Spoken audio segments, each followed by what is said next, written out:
Алла деп дұғасын оқып, бір жұтым судың рахатын сезініп, ауыз ашқан барша дос-жарандар, ниеттеріңіз қабыл болсын. Ауыз ашарда ішетін су. Ауыз ашатын қара суды күн батпай тұрып ішетін кесеге құйып қойған дұрыс. Неге екенін білесіз бе? Себебі Каусар бұлақтың суын елдің бәрі іше алмайтын болғандықтан, пайғамбарымыздың сұрауы бойынша періштелер ораза кезінде ауыз ашатын суға күн батпай тұрып, Каусар бұлақтың суын тамызып кететін болған екен. Сондықтан да ауыз ашардағы қара су балта тиді екен. Олай болса, ауыз ашуға суды күн жарықта кесеге құйып дайындап қояйық. Күн сайын ауыз ашқанда кәдімгі қара су не себепті балтатып кетеді? Білмесеңіздер, айтып өтейін. Әл-Хисса, пайғамбар заманында Жебірейіл періште Мұхаммед пайғамбарды ертіп алып, Құдайға қонаққа бару үшін Миғражға ұшыпты. Олар 4-ші қатқа жеткенде пейіште бір бұлақ ағып жатыр. Жебірейіл бұлақтан бір кесе су алып, пайғамбарымыз саллаллаху алейхи уассаламға береді.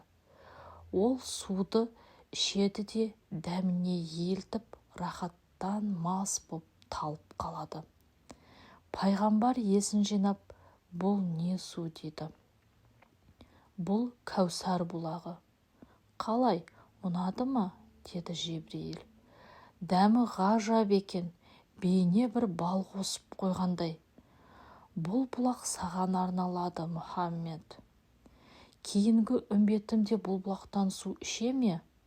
Жоқ, ішпейді. Бұл саған ғана арналған, Мұхаммед. Сенен басқа жан баласы Каусардан дәм тата алмайды. Тағы да су ішесің бе?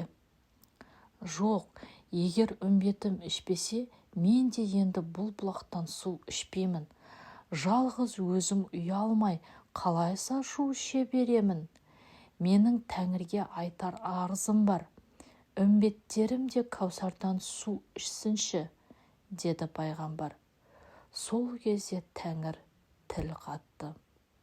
Достым Мұхаммед, денің болсын, дегенің болсын. Бірақ бір шартым бар. Үмбетің ораза ұстағанда ауыз ашатын суын алдын ала дайындап қойсын. Періштелер бұлақтағы судан бәріне бір тамшыдан тамызып шығады, деді. Пайғамбарымыз саллаллаху алейхи уассалам келісті. Содан бастап ораза ұстаушылар суды алдын ала дайын қылатын болды. Періште күн батардан алдын оларға Каусар суынан тамызып шығады екен. Сол себепті ауыз ашатын жай ғана қара су бал татитын ерекше дәмді болады екен. Міне құрметті дос-жарандар, ауызды сумен ашудың маңыздылығы осыда. Енді сумен қатар құрманы да жеу бірге жүреді. Құрмаға келетін болсақ, оразада ауызды неге құрмамен ашады? Осы сұраққа жауап беріп кетейін. Оразада мұсылмандар ауызды құрмамен ашуды сүннет деп санайды екен. Ендеше құрма туралы азды-көпті мағлұмат берейін.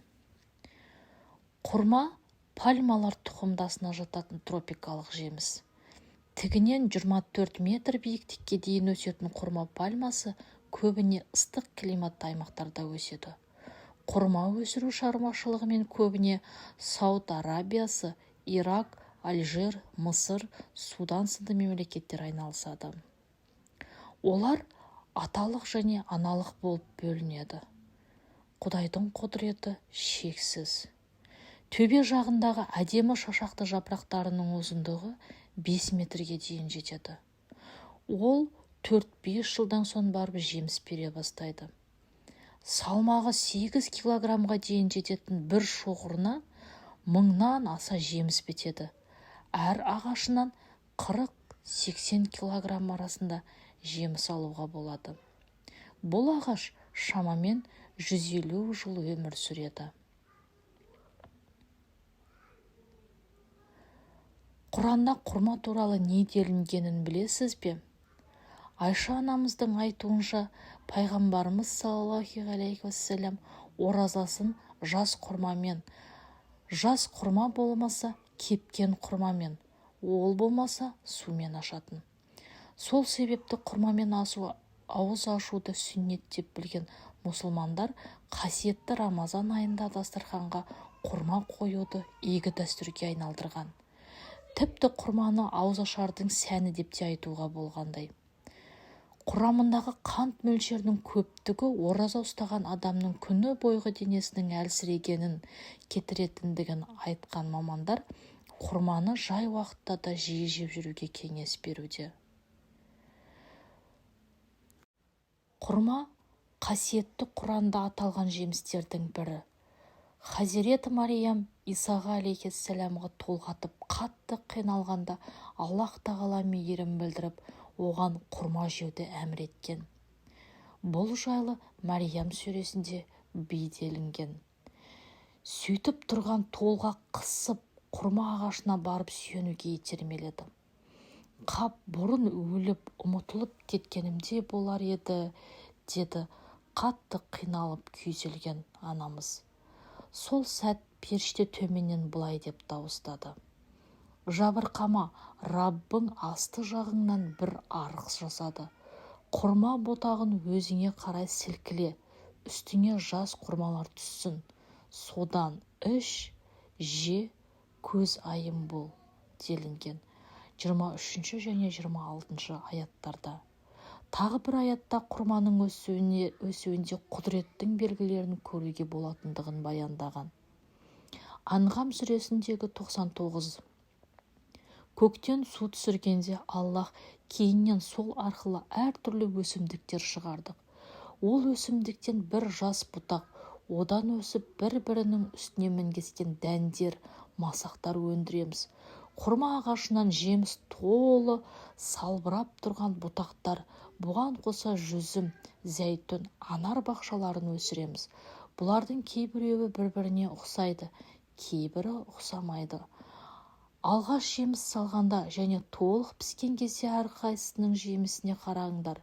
Күмәнсіз сенетін көпшілік үшін мұнда көптеген дәрістер бар. Міне достар, күннің ыстығында, қақтаған суықта Аллах тағаланың бұйырған оразасын ұстаған жандар сумен және құрмамен ауыз ашып жүріңіздер. Аллах тағала ұстаған оразаларыңызды қабыл, ниеттеріңізді түзу етсін. Екі дүниенің бақытын беріп, жәннаттан орын дайындасын. Каналым ұнаса, подписаться етіп, лайк басып, комментария қалдырыңыздар. Сіздерге бұдан да қызық әртүрлі видеоларды ұсынатын боламын.